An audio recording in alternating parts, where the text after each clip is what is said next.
자, 윤 대통령 말씀하신 것처럼 뭐 청와대에 나와서 용산으로 갔고 또 청와대 나와서 한남동 관저에 머물게 됩니다. 9월 초에 머물게 된다 이런 얘기 지금 나오고 있습니다. 박성배 변호사님, 지금 이렇게 되면 입주 시기가 정확히 좀 나오고 있는 겁니까? 어떻게 되는 건지 좀 궁금한데요.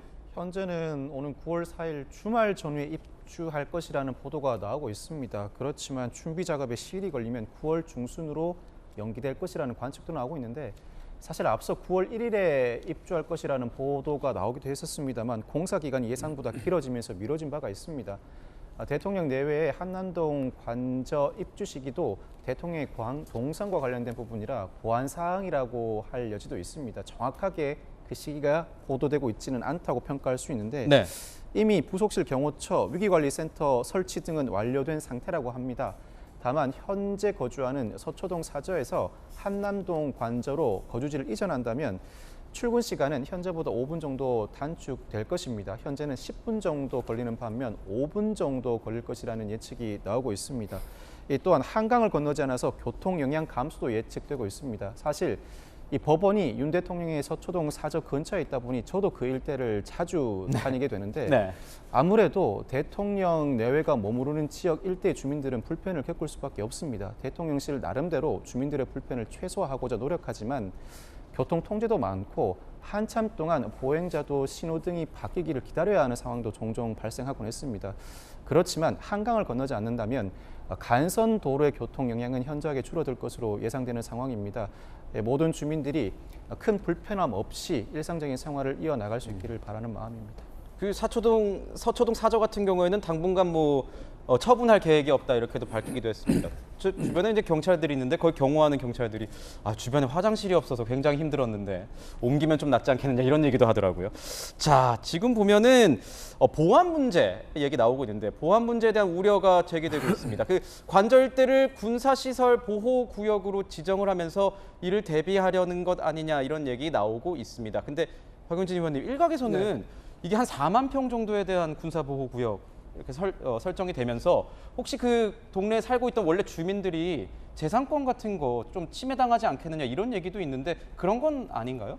근데 뭐 국방부 장관 얘기로는 그 주변에 별로 주민들이 안 계셔서 재산권에는 별 침해 피해가 없다고 국방위원회에서 그렇게 이야기를 하신 것 같아요. 네.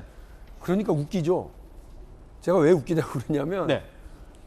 그 청와대를 나오면서 하셨던 말이 민심에 더 가까이 국민 속으로 가겠다고 그러는데 국민들이 인근에 찾아볼 수 없는 오히려 더 은밀한 데로 가신 게 아니에요. 그리고 예상했었던 것보다 더 많은 이제 그 수리 비용, 관저 수리 비용이라든지 관련 시설을 이제 구축하는 구축 비용이 예상보다 더 들었어요. 더 들었다는 보도가 나오고 있습니다. 예, 이제 이런 등등을 좀 보면서 잠깐 국민들께서 생각하시죠. 뭐 프랑스 대통령, 미국 대통령 저렇게 다 출근하나? 이런 거죠.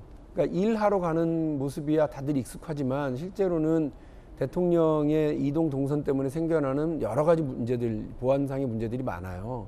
이런 문제들부터 시작해서 효율성, 그리고 위기 시에 어떻게 대응할 건지에 대한 이런 만에 하나를 대비하기 위한 이런 부분에서 상당히 많이 허술해지는 상황은 분명합니다.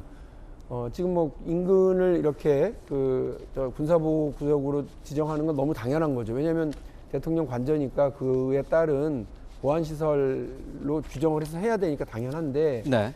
더 문제는 이 보안과 관련된 문제가 대통령의 출퇴근 이동 과정에서 더 많이 생겨날 것인데 왜 굳이 저런 결정을 하게 되는지 아직도 아무도 밝히고 있지 않잖아요. 네. 왜 갑자기 청와대를 나오고 용산으로 가겠다고 하고 그리고 또 관저는 또 별도로 저렇게 두면서 생겨나는 여러 보안상의 문제들은 다 어떻게 할 건지 이 문제들이 지금 와서는 이건 이렇게 하고 저건 저렇게 하고 뒷수습들을 하고 있습니다만 특히나 뭐 헬기장이 있네 없네라고 하는 논란까지 지금 벌어지면서 생겨나는 여러 혼란들이 왜 도대체 청와대를 나오게 된 거야?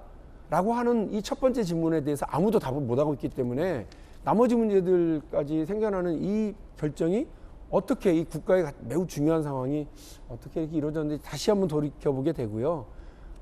일의 효율성, 보안상의 문제 이런 등등과 관련해서 여전히 많은 숙제를 남기고 있다 이런 생각입니다. 여전히 숙제가 많다 이렇게 말씀을 주셨습니다.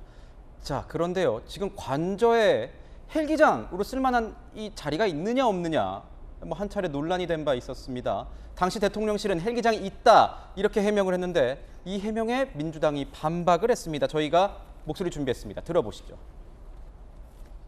한남동 관저에 헬기장 있느냐 물었을 때 장관이 없다라고 얘기했는데 그날 저녁에 대통령실에서는 비상시 헬기를 내릴 수 있는 조치를 했다라고 했어요. 경호실이라든가 여러 군데 확인을 해봤더니 한남동 관저 지역은 정규 헬기장은 없습니다. 새로 만든 게 없고 그날 장관이 얘기한 것이 정확하고 대통령 경호실에서 그날 답변한 것은 눈 가리고 아웅하는 답변이에요. 정규 헬기장을 안 만드는 건 사실이기 때문에. 자, 헬기장 문제. 저 같은 경우에는 외교부 출입하면서 외교부 그 행사가 있어가지고 외교부 장관 공관일 때 한번 뭐 취재 일정상 한번 갔다 왔는데 이제는 군사 시설이 돼서 묘사도 하면 안 된다 그러길래 조심하겠습니다. 그래서 이게 뭐 어떻게 되는 겁니까? 헬기장이 있다는 겁니까? 지금 없다는 겁니까? 뭐 어떤 입장인 겁니까? 사실 이 문제는 되게 지엽적인 문제입니다. 네. 뭐냐면 정규 헬기장이 없다라고 하는 국방부 장관의 말도 맞아요. 그런데 청와대 안보실에서 거기에 헬기가 뜨고 내릴 수 있는 장소가 있다라는 것도 맞습니다. 왜냐하면 거기 공터가 있거든요. 그래서 이제 앞으로 이제 관저가 완전히 이제 이사를 하고 그러면 거기에다가 헬기장으로 쓸 H자 이렇게 쓴 그거 있잖아요. 그걸 공터에 만들기만 하면 되는 거거든요. 그래서 사저에서 긴박하게 어디로 가셔야 될 때 사용할 헬기장은 금방 조성이 된다. 이미 공터가 있기 때문에 문제가 되지 않는다. 근데 현재 상태로 정규 헬기장이 없는 것은 맞다. 근데 바로 조성해야 된다. 요거기 때문에 이것은 사실 뭐 지엽적인 거고 굉장히 크게 문제 삼아야 될 문제는 아닌 것 같고요. 네. 그다음에 이제 군사시설 보호구역을 이번에 이제 거기다 지정을 했는데 이번에 지정한 곳이 새로이 뭐 어떤 시설이 들어가서 지정을 한 게 아니고 그 관저하고 군사시설들이 이미 다 들어가 있는 부지입니다. 군사시설이 그동안 들어가 있었는데 군사보호시설로 등기 지정을 하지 않았어요. 지정만 하지 않은 상태. 그래서 이번에는 그 서류 미비, 제도 미비를 제도화한 것에 불과한 거기 때문에 그것은 그래서 주민 편의나 이런 것도 없고 전부 다 그 군 울타리, 군시설 울타리 내에 있는 곳만 군사시설 보육을 지구로 지정을 했기 때문에 국민 여러분께 끼치는 피해는 전혀 없으니까 오해하시지 않았으면 좋겠고 사실 청와대를 좀 나와서 일반 건물에서 같이 참모들과 장관들과 일하고 점심 저녁 때 시민들과 같이 식사해야 된다라고 제가 강력하게 주장을 했기 때문에 지금 박용진 의원님께서 아까 이제 뭐 아무도 답을 내놓지 않는다고 하셨는데 사실 뭐 민주당 입장에서는 그 왜 돈 들여갖고 나와가지고 문재인 대통령은 거기 잘 있다 나오는데 왜 나왔냐 얘기하실 수 있습니다. 하지만 저희가 보기에는 문재인 대통령도 상당히 소통이 부족하셨다. 야당과의 소통, 국민과의 소통, 언론과의 소통이 부족하셨기 때문에 지금 거기를 나와서 아침에 부족하지만 도어 스태핑하고 이렇게 하고 계신 거거든요. 그래서 우리 박용진 의원님께서 조금 따뜻한 눈으로 이제 앞으로 국가 지도자의 반열에 오르셨는데 따뜻한 눈으로 우리의 시도를 좀 긍정적으로 평가해 주셨으면 하는 바람입니다. 자, 또 근데 말씀을 들어야 될 것 같아요. 문재인 전 대통령 얘기를 했기 때문에 언급했기 때문에 어떻게 좀 말씀하실 게 있으실까요? 문재인 대통령뿐이 아니라 이전의 모든 역대 대통령들이 사실 이제 국민 속에서 일상을 같이 하는 모습은 아니었어요. 그거는 뭐 다 인정을 합니다. 그런 부족한 부분을 좀 채우자고 제안했다는 이양수 의원님의 저 탁월한 제안에 대해서는 박수를 보내요. 그러나 그 대통령 관저는 군사보호시설로 들어가고 대통령의 업무를 보시는 용산도 사실은 국방부 자리라 일반 국민들하고 섞이고 밥 먹고 한다는 말씀하고는 전혀 다른 자리로 좀 간 거죠. 이양수 의원님의 제안은 훨씬 서민적이고 친국민적인 어떤 그런 행보를 제안하신 건데 결과는 더 고립무원의 상황으로 지금 가고 있다 이런 느낌이라서 네. 그 부분을 좀 지적을 하고요. 이후에 우리 대통령에 대한 경호 그리고 우리 대통령에 대한 어떤 뭐 일정을 만드는 분들이 무슨 왕 모시듯이 하시는 말자 이런 제안을 드리고 싶고 그리고 저는 뭐 쇼라고 보통 규정을 하니까 쇼라고 말씀을 드리는데 잘된 쇼가 하나 있었어요. 문재인 대통령 때 제가 정말 감동받았던 거. 비 오는 날 수제비 먹으려고 삼청동 수제비집에 가시더라고요.